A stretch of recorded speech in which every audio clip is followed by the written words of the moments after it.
বাংলাদেশি পণ্যের উপর ৩৫% শুল্ক নির্ধারণ করল যুক্তরাষ্ট্র। ডক্টর ইউনূসকে চিঠি আগামী ১ আগস্ট থেকে কার্যকর। আলোচনার মাধ্যমে যৌক্তিক পর্যায়ে আসতে পারে মার্কিন শুল্ক। রপ্তানি পণ্যে বৈচিত্র্য আনার পাশাপাশি নতুন বাজার খোঁজার তাগিদ। আরোপ করা যে পাল্টা শুল্ক নীতি, এটা থেকে বেরিয়ে আসার জন্য বাংলাদেশের আপনার কূটনৈতিক সক্ষমতা বাড়াতে হবে। জুলাই শহীদ শাকিলের পরিবারে কাটেনি শোক। বিচারে অগ্রগতি না থাকায় ক্ষুব্ধ বাবা। ভবিষ্যৎ নিয়ে দুশ্চিন্তা কায়েমের পরিবারে। সুস্থ বিচার না পাওয়া পর্যন্ত আমাদের শহীদ পরিবারের কোনো অন্তরের শান্তি আসবে না। ছেলে থাকলে তো আমাদের কষ্ট হতো, এখন নাই, আমাদের খুব কষ্ট। বগুড়ায় কোনোভাবে কমছে না অপরাধ প্রবণতা। 1 বছরে ৮২ হত্যার ঘটনা। রাজনৈতিক ছত্রছায়ায় অপরাধে জড়াচ্ছে কিশোর তরুণরা।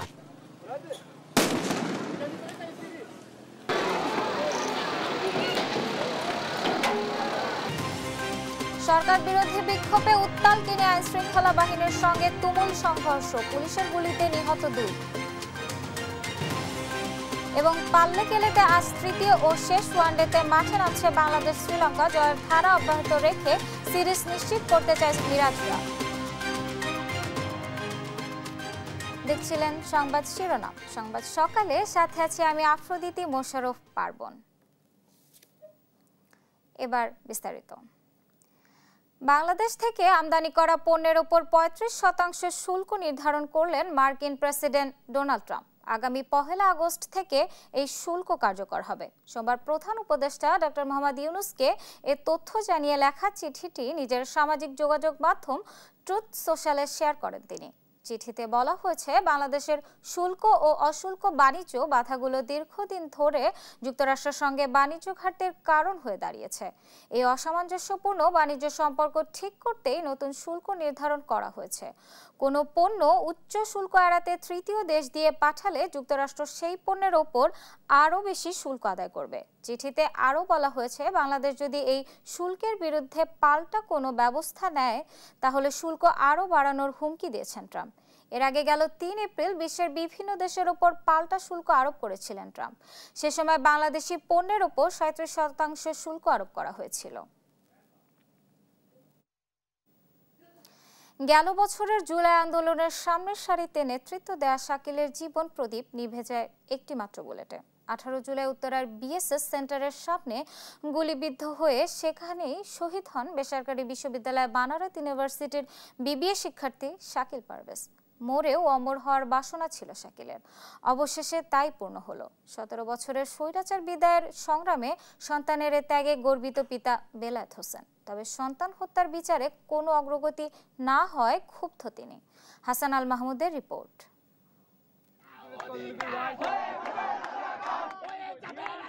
মিছিলে, স্লোগানে জুলাইয়ের রণক্ষেত্রে যোদ্ধাদের শুধু সাহস জোগাননি, সামনে থেকে নেতৃত্ব দিয়েছেন শহীদ শাকিল হোসেন পারভেজ। ইচ্ছে ছিল মরেও অমর হয়ে থাকতে, সত্যি হয়েছেন তাই। গেল বছরের 18 জুলাই ফেসিবাদ বিরোধী আন্দোলনে উত্তরার বিএনএস সেন্টার এলাকায় দফায় দফায় সংঘর্ষ হয় শিক্ষার্থীদের সঙ্গে। আইনশৃঙ্খলা রক্ষাকারী বাহিনীর সঙ্গে বেসরকারি বিশ্ববিদ্যালয়ের শিক্ষার্থীদের প্রতিরোধে রণক্ষেত্রে পরিণত হয় পুরো এলাকা। সেখানেই ছুটে আসা একটিমাত্র বুলেট ছিদ্র করে দেয় শাকিলের বুক। সঙ্গে সঙ্গেই মৃত্যুর কোলে ঢলে পড়েন মানারাত ইন্টারন্যাশনাল ইউনিভার্সিটির বিবিএ ৩য় বর্ষের শিক্ষার্থী শাকিল পারভেজ। মৃত্যুর আগে পর্যন্ত পুরো আন্দোলনে অনলাইন অফলাইনে সক্রিয় ছিলেন শাকিল পারভেজ। সে কথাই বলছিলেন তারই সহপাঠী সহযোদ্ধা। কয়েকজন ভাই শাকিলকে ধরে নিয়ে আসতেছে এবং ঠিক বুকের এই মাস্ক বরাবর গুলিটা লাগছে, একদম পিছন দিক থেকে বের হয়েছে। তখনই আমি শাকিলের সাথে আর কথা বলতে পারি না, সেন্সলেস। শুধু কোটা আন্দোলনই নয়, স্থানীয় কিংবা জাতীয় যে কোনো যৌক্তিক দাবিতে সামনের সারিতে দেখা যেত শাকিল পারভেজকে। জুলাই আন্দোলনে শহীদ সন্তানের সেই সব স্মৃতি এখন একমাত্র সম্বল বাবা বেলায়েত হোসেনের। মানবতার সেবক যাদেরকে বলে, এসে যদি অনেক বেশি করে 3 মেয়ে আর একমাত্র ছেলে শাকিল। 2 মাস আগে শয্যাশয়ী মায়ের সেবার দায়িত্ব শাকিলের কাঁধে তুলে দিয়ে গ্রামের বাড়ি লক্ষ্মীপুরে গিয়েছিলেন বৃদ্ধ বাবা। শেষ বেলা শুধু মৃত সন্তানের নিথর দেহটি ছুঁয়ে দেখতে পেরেছেন তিনি। সকাল 10টার সময় যাই, আর 10টার সম্ভবত 10:30 এরকম, এইভাবে আমার কলেজের টুকটার সাথে আমার সাক্ষাৎ হলো। তার 2 মাস আগে পর্যন্ত আমার তার সাক্ষাৎ হয়নি। আমি দেখছি সে ঘুমিয়ে আছে, ঘুমে থেকে তাকে কিছু আদর করে আল্লাহর কাছে সাহায্য। জুলাই হত্যার 1 বছরেও বিচারের তেমন কোনো অগ্রগতি না হওয়ায় ক্ষুব্ধ শাকিলের পিতা। বিচারের মন্তর গতি যেন সন্তানহারা পিতার ক্ষোভ আরও বাড়িয়ে তুলছে। ওই সুষ্ঠু বিচার না পাওয়া পর্যন্ত আমাদের শহীদ পরিবারের কোনো অন্তরে শান্তি আসবে না, যেটা আমরা চাই। হয়তো এই সরকার করবে কি করবে জানি না। শহীদ শাকিলের টেলিগ্রাম আইডির বায়োতে লেখা ছিল, মরতে চাই অমর হয়ে। শুধু শাকিলই নয়, সকল শহীদের স্বপ্ন বাস্তবায়নের দায়িত্ব এখন পুরো জাতির কাঁধে। হাসান আল মাহমুদ, দেশ টিভি, ঢাকা। অভাবের সংসারে হাল ধরেছিলেন শৈশব থেকে। মাস্টার্স পাশ করা মেধাবী যুবকের ইচ্ছে ছিল লেখাপড়া শেষ করে নিজ উপার্জনে তৈরি করবেন বাড়ি, পরিবার নিয়ে সুখে শান্তিতে বসবাস করবে সেথায়। তবে সবই লণ্ডভণ্ড হয়ে গেছে 1 বছর আগের জুলাইয়ের ঝড়ে। বলছিলাম সাভারে জুলাই বিপ্লবে শহীদ আব্দুল কাইয়ুমের কথা। তার পরিবারে এখন একদিকে সন্তান হারানোর শোক, অন্যদিকে অনিশ্চিত ভবিষ্যৎ নিয়ে চরম দুশ্চিন্তা। বিস্তারিত দেওয়ান ইমনের রিপোর্টে। বৈষম্য বিরোধী আন্দোলনে শুরু থেকেই স্বতঃস্ফূর্ত অংশগ্রহণ ছিল সাভারের শহীদ আব্দুল কাইয়ুমের। আন্দোলন চলাকালে প্রতীত স্বৈরাচার সরকারের নির্দেশে যখন বাড়ি বাড়ি অভিযান চালাতো পুলিশ, তখন ঠিকমতো বাড়িতেও থাকতে পারতেন না কাইয়ুম। অভাব অনটনের সংসারে কাইয়ুমের সংগ্রাম শুরু হয়েছিল শৈশব থেকেই। পরিবারে 2 ভাই 1 বোনের মধ্যে কাইয়ুম সকলের ছোট। বড় ভাই বিয়ে করার পর থেকেই সংসার চালানোর দায়িত্ব এসে পড়ে কাইয়ুমের কাঁধে। লেখাপড়ার পাশাপাশি দূর দূরান্ত থেকে কখনো দুধ, কখনো আবার বগুড়া থেকে দই সংগ্রহ করে বিক্রি করতেন নিজ পাড়া মহল্লায়। কুমিল্লা বিশ্ববিদ্যালয় থেকে স্নাতকোত্তর শেষ করেছিলেন কাইয়ুম। মাকে বলেছিলেন, একটু অপেক্ষা করো, এবার শেষ হতে চলেছে আমাদের কষ্টের দিন। তবে নিয়তি যে বড়ই নিষ্ঠুর। 5ই আগস্ট স্বৈরাচার সরকারের পুলিশের এক নির্মম বুলেট কেড়ে নিয়েছে পরিবারের স্বপ্নযাত্রার সেই সারথিকে। জুলাই থেকে আন্দোলন শুরু হইলো, ওই জুনে আর কি। ওই জুন মাসের থেকে আমার বলতো যে মা আমাদের দুঃখের দিন শেষ। আবার পরিকল্পনা ছিল যে আমি লেখাপড়া শেষ করে ব্যবসা করি আর চাকরি করি, যাই করি আমি একটু জায়গা কিনা আমার বাবা বলে বাড়ি করে। ও ক্লাস 9-এ থাকতে থেকে এই যুদ্ধ করছে সংসারের লেগে। কাইয়ুমের স্বপ্ন ছিল পড়ালেখা শেষে ব্যবসা করে সুন্দর একটি বাড়ি বানাবেন, সে বাড়িতে পরিবার নিয়ে সুখে শান্তিতে বসবাস করবেন। সেই স্বপ্ন অধরাই রয়ে গেল। শেষ জীবনে যে সন্তান ছিল বেঁচে থাকার অবলম্বন, তার শূন্যতায় জীবনের শেষ অধ্যায় নিয়ে এখন দুশ্চিন্তা বাবা কফিল উদ্দিনের। ছেলে থাকলে তো আমাদের কষ্ট হতো, এখন নাই আমাদের খুব কষ্ট। এই সরকারের কাছে যাই, যারা যারা অকর্ম করছে এই সরকার সবাইকে আইনের আওতায় আইনে তাদের বিচার হোক। সন্তানের প্রাণের বিনিময়ে যে দেশ স্বৈরাচার মুক্ত হয়েছে, সে দেশে আগামীতে আর কেউ যেন এমন দানব হয়ে উঠতে না পারে, সেই প্রত্যাশা শহীদ আব্দুল কাইয়ুমের পরিবারের। দেওয়ান ইমন, দেশ টিভি, সাভার। পর্যায়ক্রমে উপজেলা পর্যায়ে অধস্তন আদালত সম্প্রসারণে নীতিগতভাবে একমত দেশের রাজনৈতিক দলগুলো। সব দলের মতামতের ভিত্তিতে এ ঘোষণা দেন কমিশনের সহ সভাপতি আলী রিয়াজ। সেই সঙ্গে জরুরি অবস্থা জারির বিদ্যমান বিধান পরিবর্তনেও দলগুলো একমত বলে জানান তিনি। তাদের মতে জরুরি অবস্থায় সব মৌলিক অধিকার স্থগিত গ্রহণযোগ্য নয়। সাইফুল রিপনকে সঙ্গে নিয়ে আরও জানাচ্ছেন এনআই নাহিদ। সোমবার রাজধানীর ফরেন সার্ভিস একাডেমিতে জাতীয় ঐক্যমত্য কমিশনের সঙ্গে রাজনৈতিক দলগুলোর দ্বিতীয় পর্যায়ের 10ম দিনের আলোচনা হয়। এই সময় দিনের আলোচনায় বৈঠকের বিষয়ের মধ্যে রাখা হয় উপজেলা পর্যায়ে অধস্থন আদালতের সম্প্রসারণ, জরুরি অবস্থা ঘোষণা ও নারী প্রতিনিধিত্ব। তবে সময় স্বল্পতায় আলোচনার বাইরে থাকে সংসদের নারী প্রতিনিধিত্বের ইস্যু। বৈঠক শেষে উপজেলা পর্যায়ে অধস্থন আদালত সম্প্রসারণে একমত হয়ে দলীয় মতামত জানায় বিএনপি সহ বিভিন্ন রাজনৈতিক দল। প্রয়োজনের বিবেচনায় জেলা সদর থেকে 100 কিলোমিটার দূরে যদি কোনো উপজেলা থাকে, সেখানে অবশ্যই উপজেলা আদালত স্থাপন করতে হবে, সে নীতিগতভাবে একমত। উপজেলা পর্যায়ে অধস্থন আদালতের কার্যক্রম বিস্তৃত করা, স্থায়ী বেঞ্চ স্থাপন করার বিষয়ে নীতিগতভাবে রাজনৈতিক দলগুলোর মধ্যে ঐক্যমত্য হয়েছে। রাষ্ট্রের দায়িত্ব হচ্ছে জনগণের ন্যায় বিচার নিশ্চিত করা এবং সেই দিক থেকে আদালতের বিকেন্দ্রীকরণ বিষয়ে যে ঐকমত্য আজকে তৈরি হয়েছে সেটার সাথে আমরা একমত। জরুরি অবস্থা জারি ইস্যুতে আইনের বিধানে সংশোধন সহ কয়েকটি বিষয়ে রাজনৈতিক দলগুলোর নীতিগত সিদ্ধান্তে ঐক্যমত্য এলেও এর বাস্তবায়ন প্রক্রিয়া নিয়ে দ্বিমত জানায় রাজনৈতিক নেতারা। জরুরি অবস্থা ঘোষণার যে মূল পারপাস, সে পারপাসটা ঠিক রাখার জন্য যতটুকু স্থগিত করা যায় সেই ক্ষেত্রে আলোচনার ভিত্তিতে, ঐক্যমতের ভিত্তিতে এটা নির্ধারিত হতে পারে। তবে এটা আজকে কনক্লুশন হয়নি, আলোচনা চলমান। তবে উপজেলা পর্যায়ে অধস্থন আদালতের সম্প্রসারণ সহ জরুরি অবস্থা বিষয়ে সংবিধানে বিদ্যমান বিধান পরিবর্তনের বিষয়ে ঐক্যমত্য হয়েছে বলে জানান কমিশনের সহসভাপতি অধ্যাপক আলী রিয়াজ। জরুরি অবস্থা কোনো অবস্থাতেই, কোনো পরিস্থিতিতেই রাজনৈতিকভাবে ব্যবহৃত না হয় সেটা নিশ্চিত করার বিষয়ে ঐক্যমত্য হয়েছে। 2 দিনের বিরতি দিয়ে ফের বৃহস্পতিবার বসবে জাতীয় ঐক্যমত্য কমিশনের দ্বিতীয় ধাপের একাদশ বৈঠক। এনআই নাহিদ, দেশ TV, Dhaka.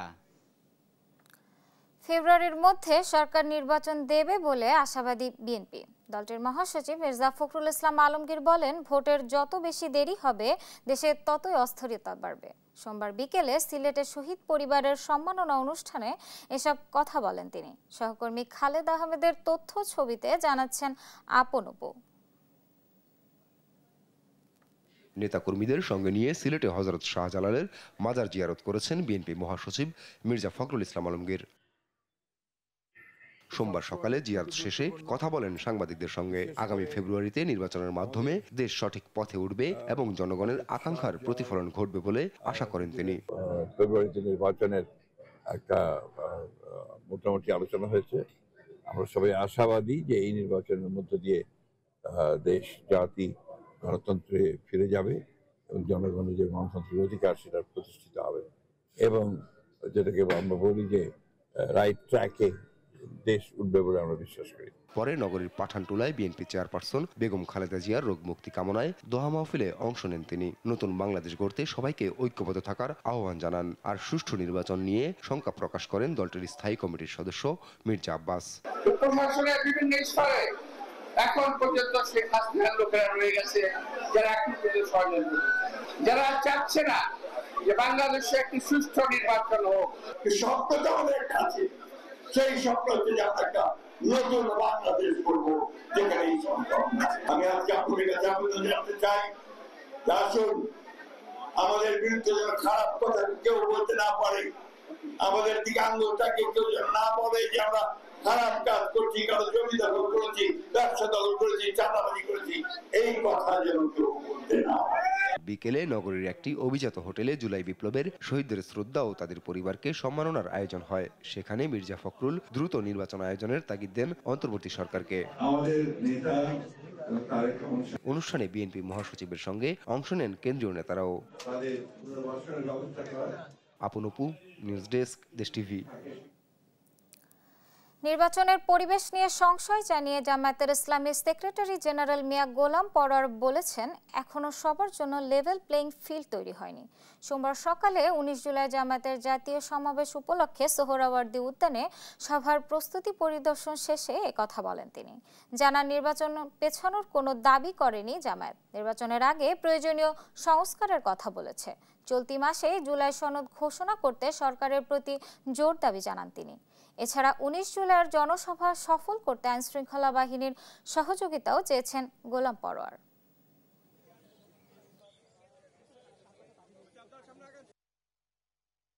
Level playing field, নির্বাচনের পূর্বে প্রয়োজনীয় সংস্কার শেষ করা, মানবতা বিরোধী অপরাধে অভিযুক্তদের বিচারকে দৃশ্যমান করা, পিআর পদ্ধতিতে আমাদের জাতীয় নির্বাচনের যে দাবি উঠেছে সর্বমহল থেকে সেটা মেনে নেওয়া, জুলাই অভ্যুত্থানকে নিয়ে যে জুলাই ডিক্লারেশন, যে জুলাই সনদ, সেটা ঘোষণা এবং বাস্তবায়নের জন্য আমরা জুলাই বিপ্লবের প্রথম বার্ষিকী এই জুলাই মাসের মধ্যেই সেটা সরকারকে বাস্তবায়ন এবং ঘোষণার দাবি করেছি। সেই দাবি এই ময়দানের জনসভা থেকে উত্থিত হবে।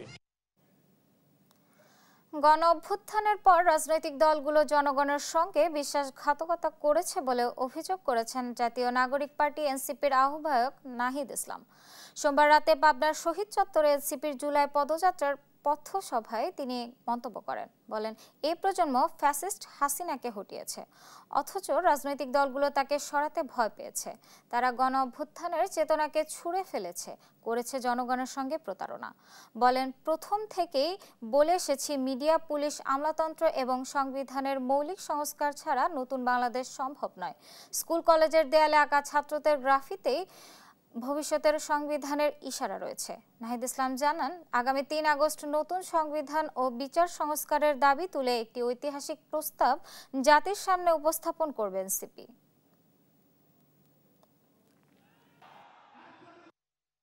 হাসিনার রাষ্ট্রপতি সেই রাষ্ট্রপতি দায়িত্বে থাকতে পারে না। যেই প্রজন্ম শেখ হাসিনাকে হটাতে পেরেছে, কিন্তু বাংলাদেশের রাজনৈতিক দলগুলো সেই প্রেসিডেন্ট চুপ্পুকে সরাতে ভয় পেয়েছে। গণ অভ্যুত্থানের সাথে তারা প্রতারণা করেছে, জনগণের সাথে প্রতারণা করেছে। সংস্কারের মধ্য দিয়েই আমরা নতুন দেশ গড়ব। আওয়ামী লীগ পদধারীরা যেন ভিন্ন পরিচয় নির্বাচনে আসতে না পারে সে বিষয়ে এসির হস্তক্ষেপ চেয়েছে এনডিএম। সেই সঙ্গে আগামী 2 মাসের মধ্যে সংসদীয় আসনের সীমানা চূড়ান্ত করে গেজেট প্রকাশের দাবি দলটির। সোমবার দুপুরে নির্বাচন ভবনে সিসির সঙ্গে বৈঠক শেষে এনডিএম চেয়ারম্যান ববি হাজ্জাজ এসব কথা বলেন। বৈঠকে সংসদীয় আসন পুনর্বিন্যাস, নির্বাচনী আচরণ বিধি, প্রার্থীর অযোগ্যতা সহ 4টি দাবির বিষয়ে লিখিত প্রস্তাব দিয়েছে দলটি, যেখানে নির্বাচনী আচরণ বিধিতে ব্যয়সীমা 25 লাখ থেকে 40 লাখে উন্নীত করার দাবি জানায় এনডিএম। একই দিন বাংলাদেশ আমজনগণ পার্টি আনারস প্রতীক সহ নিবন্ধনের দাবি জানিয়ে 53 বছরের মধ্যে সেরা নির্বাচনের প্রত্যাশা জানায়।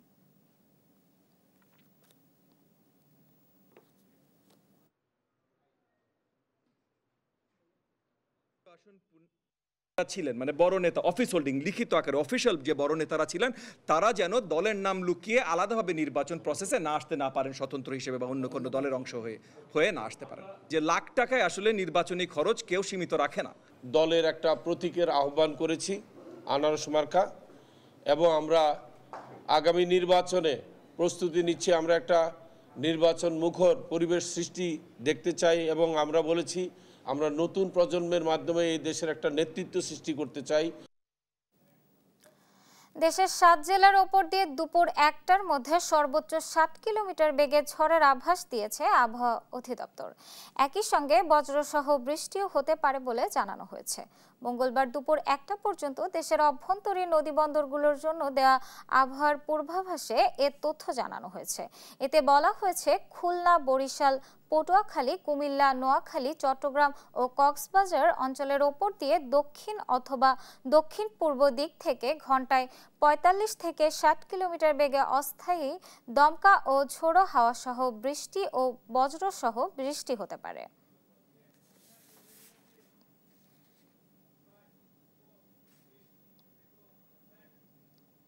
দেখছেন সংবাদ সকাল। লাভজনক বিনিয়োগের প্রলোভন দেখিয়ে সোশ্যাল মিডিয়ায় গ্রাহকের কাছ থেকে আত্মসাৎ করা হয়েছে কোটি টাকারও বেশি। ফাঁদ তৈরিতে ছদ্মবেশ ধরে বিদেশি নাগরিক। শুরুতে ছোট ছোট কাজের মাধ্যমে বিশ্বাস অর্জন করে সুযোগ বুঝে পাতে বড় প্রতারণার ফাঁদ। শুধু সাধারণ মানুষ নয়, গণ্যমান্য ব্যক্তিদেরও টার্গেট করে তারা। তবে শেষ রক্ষা হয়নি, র্যাবের জালে ধরা পড়ে এ প্রতারক চক্র। সাদ আহমেদের রিপোর্ট। বিদেশি নম্বর ব্যবহার করে দেখানো হয় লাভজনক বিনিয়োগের প্রলোভন। টার্গেট করা হয় ক্ষুদ্র থেকে মাঝারি ব্যবসায়ীদের। চক্রটিতে জড়িত বেশ কয়েকজন নাইজেরিয়ান নাগরিক, যারা বাংলাদেশি মেয়েদের ব্যবহার করে প্রথমে ভুক্তভোগীদের বিশ্বাস অর্জন করে, এরপর প্রতারণার সুনিপুণ ফাঁদ তৈরি করে হাতিয়ে নেয় কোটি টাকা। ফেসবুক, হোয়াটসঅ্যাপ, টেলিগ্রাম, অনলাইন মাধ্যমেই মূলত তৈরি হয় প্রতারণার জাল। চক্রটি প্রথমে বিশ্বাস অর্জনের চেষ্টা করে যুক্তরাষ্ট্র, কখনো দুবাই, কখনো বা ইউরোপিয়ান ব্যবসায়ীদের পরিচয় দিয়ে। এরপর শুরু হয় কথোপকথন। একাধিক ফেক ই কমার্স ওয়েবসাইট থেকে দেয় বিভিন্ন দেশে বিনিয়োগ বা পণ্যের আমদানি রপ্তানির ভুয়া অফার। সাম্প্রতিক সময়ে সোশ্যাল মিডিয়ায় বিভিন্ন বিদেশি নম্বর ব্যবহার করে বিনিয়োগের প্রলোভন দেখিয়ে বিভিন্ন বলবো শ্রেণীর মানুষ, ব্যবসায়ী থেকে শুরু করে রিটায়ার্ড যাদের টাকা আছে বিভিন্ন জায়গায় ইনভেস্ট করবে, তাদেরকে দফায় দফায় অর্থ নিয়ে প্রতারণার মাধ্যমে আত্মসাৎ করছে। চক্রটি শুধু ব্যবসায়ী নয়, প্রভাবশালী ও গণ্যমান্য ব্যক্তিদেরও টার্গেট করে। তাদের ব্যক্তিগত তথ্য সংগ্রহ করে টার্গেট করা হয় যাতে বিশ্বাস স্থাপন সহজ হয়। প্রথমে তারা বিশ্বাস অর্জনের জন্য যারা বিদেশি রয়েছে তারা বিদেশি বিত্তবান ব্যবসায়ী বা বিভিন্ন ধরনের বিনিয়োগে প্রলোভন দেখায়। তারা প্রথম দিকে অল্প কিছু টাকা নেয়, পরবর্তীতে কাস্টমস ক্লিয়ারেন্সের মাধ্যমে ফাইনাল যে সে কনসাইনমেন্টটা পাবে অথবা ডলার ক্যাশ আউটটা হবে সেই জন্য আরও বেশি টাকা দাবি করে এবং পরবর্তীতে তারা বিশ্বাস অর্জন করে টাকা দাবি করে মোবাইলগুলো বন্ধ করে দেয়। গ্রেপ্তারকৃতদের কাছ থেকে উদ্ধার করা হয় প্রতারণায় ব্যবহৃত মোবাইল, ল্যাপটপ সহ নগদ অর্থ। চক্রের অন্য সদস্যদের আইনের আওতায় আনার প্রক্রিয়া চলছে বলেও জানানো হয়। সাদ আহমেদ, দেশ টিভি, ঢাকা। বগুড়ায় কমছে না অপরাধ প্রবণতা। পূর্ব শত্রুতা, আধিপত্য বিস্তার, ভূমি দখল, মাদক ব্যবসা নিয়ন্ত্রণ সহ তুচ্ছ ঘটনায় এক বছরে হত্যার ঘটনা ঘটেছে ৮২টি। এসবের বেশিরভাগের সঙ্গে জড়িত রাজনৈতিক ছত্রছায়ায় থাকা কিশোর ও তরুণরা। সহিংসতা থেকে রেহাই পায়নি সাংবাদিক ও পুলিশও। সঞ্জু রায়ের প্রতিবেদন। সম্প্রতি বগুড়া জুড়ে আলোচনার ঝড় তোলে রিকশা চালক শাকিল হত্যাকাণ্ড। স্বেচ্ছাসেবক দল নেতা জিতুর সঙ্গে মেয়ের বিয়ে দিতে রাজি না হওয়ায় গত 14 জুন তাকে বাড়ি থেকে তুলে নিয়ে পিটিয়ে হত্যা করা হয়। ঘটনার পরপরই জিতু সহ তার আরো 2 সহযোগীকে গ্রেপ্তার করে পুলিশ। নিহতের পরিবারের অভিযোগ 17 জনের বিরুদ্ধে মামলা হলেও এখনো 14 জন ধরাছোঁয়ার বাইরে। পলাতক আসামিরা প্রতিনিয়ত প্রাণনাশের হুমকি দিচ্ছে তাদের।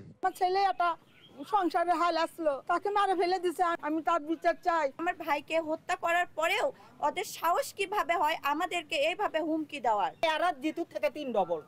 আমি চাচ্ছি সবারই শাস্তি হোক। পুলিশের পরিসংখ্যান বলছে 2024-এর জানুয়ারি থেকে 2025-এর জুন পর্যন্ত বগুড়ায় 116টি হত্যাকাণ্ড ঘটেছে।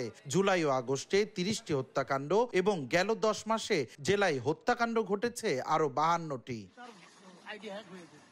হত্যাকাণ্ড ছাড়াও সাইবার অপরাধ বৃদ্ধি, কিশোর গ্যাংয়ের অপতৎপরতা সহ অন্যান্য অপরাধের চিত্রও দেখা যায়। এর মধ্যে আলোচিত কিশোর গ্যাংয়ের হামলায় 2 সাংবাদিক ও 2 পুলিশ কর্মকর্তার আহত হওয়ার ঘটনাও। এসব ঘটনার জন্য রাজনৈতিক দলগুলোর অভ্যন্তরীণ দ্বন্দ্ব, অপরাধের সুষ্ঠু বিচার না হওয়া এবং আধিপত্য ও মাদক বিস্তারকে দায়ী করছেন স্থানীয় নেতারা। আমরা যারা রাজনীতি করি আমাদেরও দায়িত্ব রয়েছে এবং প্রশাসনের তো দায়িত্ব রয়েছে, সরকারের তো দায়িত্ব রয়েছে। আমরা প্রশাসনকে এই ব্যাপারে আমরা তাগিদ দিয়েছি। এখানে আমরা লক্ষ্য করেছি যে কিশোর এবং বেকার মাদকাসক্ত যুবক তরুণরাই এখানে বেশি জড়িত। রাজনৈতিক দলগুলোকে এই বিষয়ে সচেতন থাকতে হবে। আপনারা বগুড়া কিশোর গ্যাংয়ের সংখ্যাও বেশি। এগুলো নিরোধনে জেলা পুলিশ সহ গোয়েন্দা সংস্থাগুলোকে আরো তৎপরতা বৃদ্ধি করতে হবে।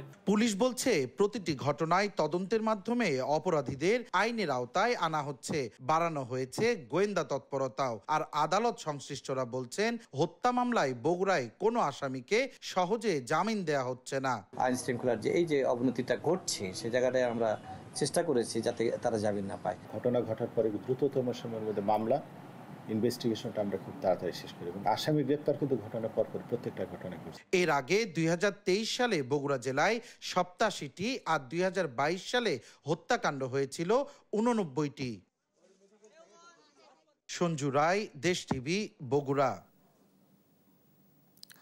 বাংলাদেশি পণ্যে আরোপ হতে যাওয়া 35% শুল্ক কমাতে যুক্তরাষ্ট্রে গিয়ে বিভিন্ন পেসার গ্রুপের সঙ্গে বৈঠক করেছে বাণিজ্য মন্ত্রণালয়ের প্রতিনিধিরা।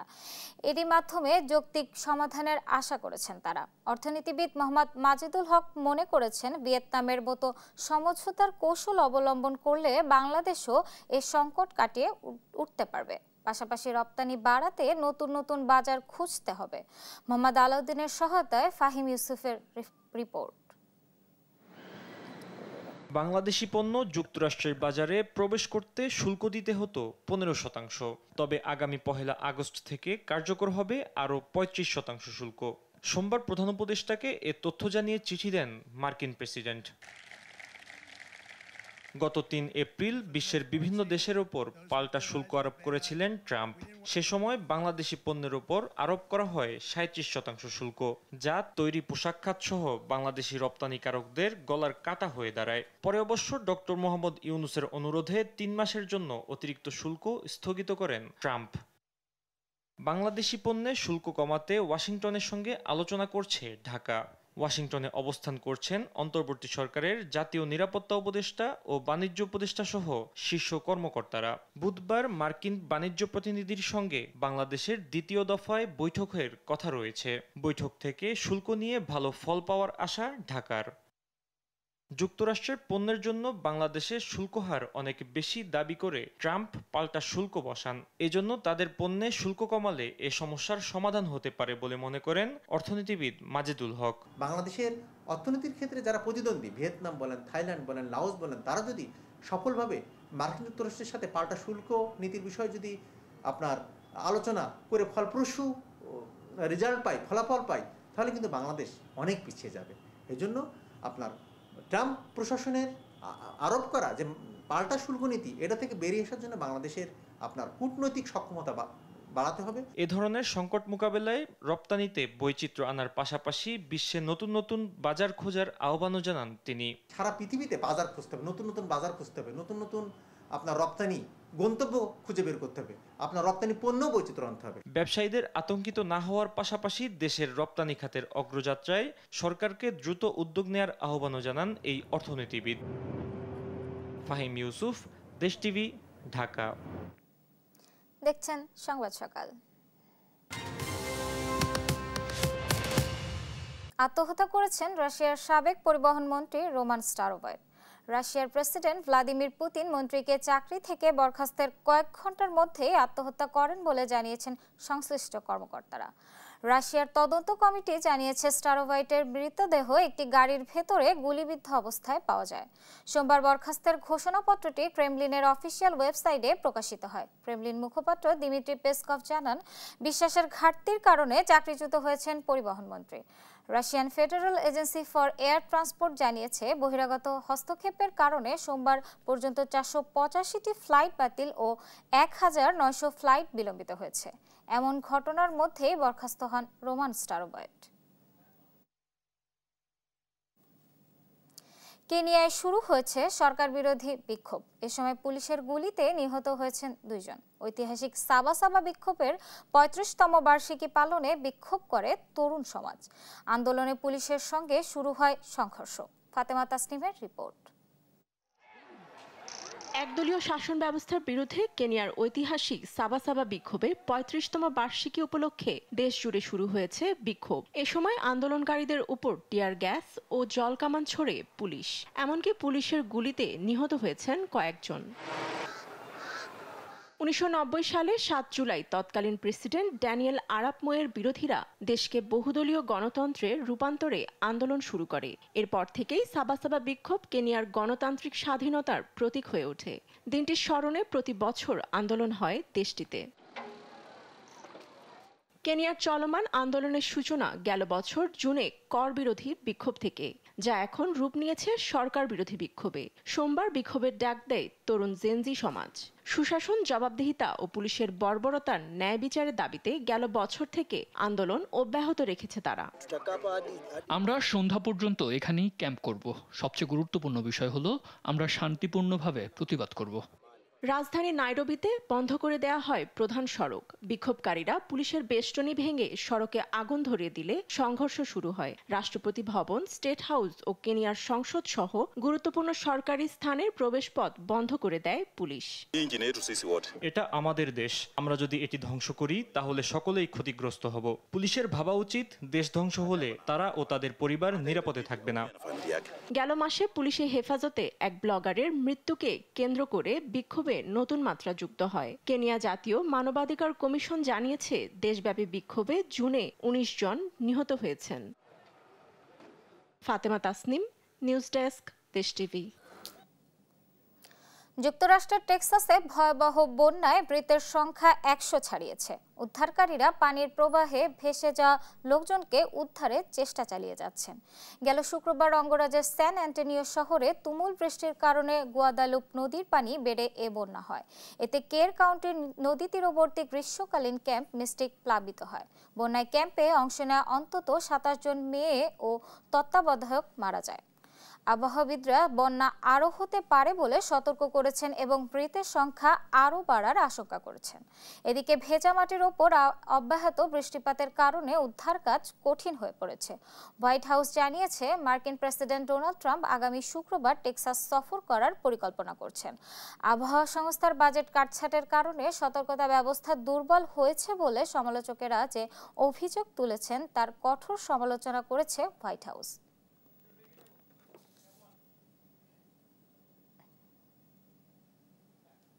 দেখছেন সংবাদ সকাল।